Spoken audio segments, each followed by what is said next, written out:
Ma Bible quotidien, le verset du jour. Psaume chapitre 62, le verset 6, je cite.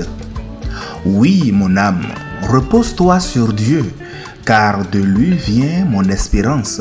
Fin de citation, glorifions le Seigneur. Bien-aimés dans le Seigneur Jésus-Christ, pour bien comprendre notre verset du jour, allons bien examiner son contexte. Vous savez, le psaume 62 met en contraste deux attitudes. La confiance en Dieu comme un rocher inébranlable et l'illusion de la sécurité placée dans les richesses, la force humaine et les stratégies personnelles. David, vous connaissez son histoire telle que racontée dans la Bible, lui qui a été souvent confronté à des trahisons, des persécutions et des batailles, proclame ici son abandon total à Dieu. Le chapitre du verset, le psaume 62, commence par cette confiance que David a en disant « Oui, c'est en Dieu que mon âme se confie.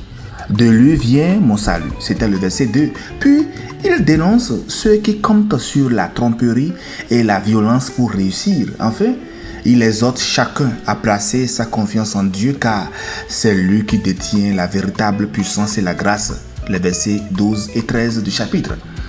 Un choix s'impose donc à nous. Allons-nous, bien-aimés, nous appuyer sur Dieu ou des solutions temporaires et trompeuses? David dit dans notre verset du jour, « Oui, mon âme, repose-toi sur Dieu. » Oui, mon âme. David parle directement à son âme. Il ne laisse pas ses émotions prendre le dessus, mais s'ordonne à lui-même de se recentrer sur Dieu.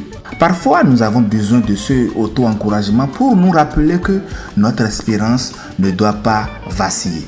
David dit, « Oh mon âme, repose-toi sur Dieu. » Se reposer sur Dieu ne signifie pas de l'inaction ou le fatalisme, non pas du tout, mais c'est un abandon confiant et actif.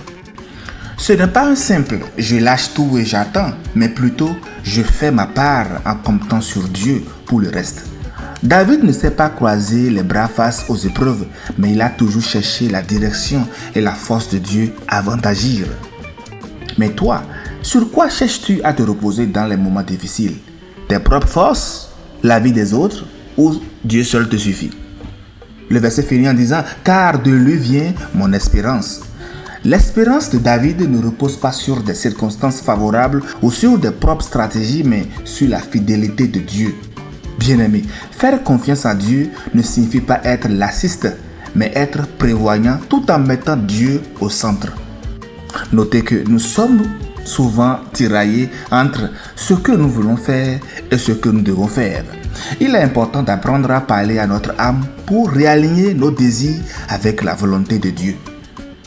Chers amis, se recentrer sur Dieu ne signifie pas attendre passivement que les choses se règlent. Non, nous devons faire notre part. C'est prier, c'est chercher la sagesse divine, puis agir dans la foi sans rester les bras croisés.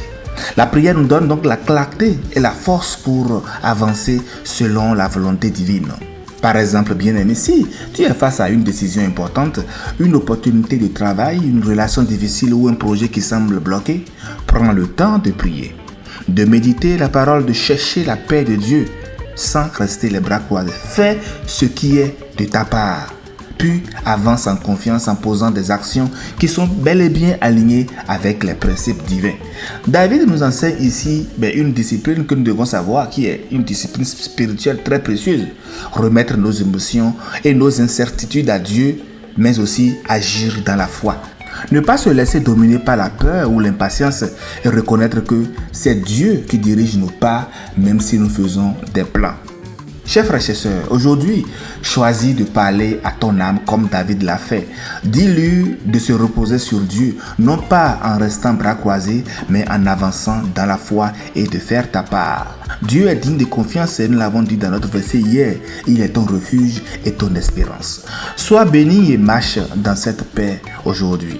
Bonne méditation. Alléluia, chérie.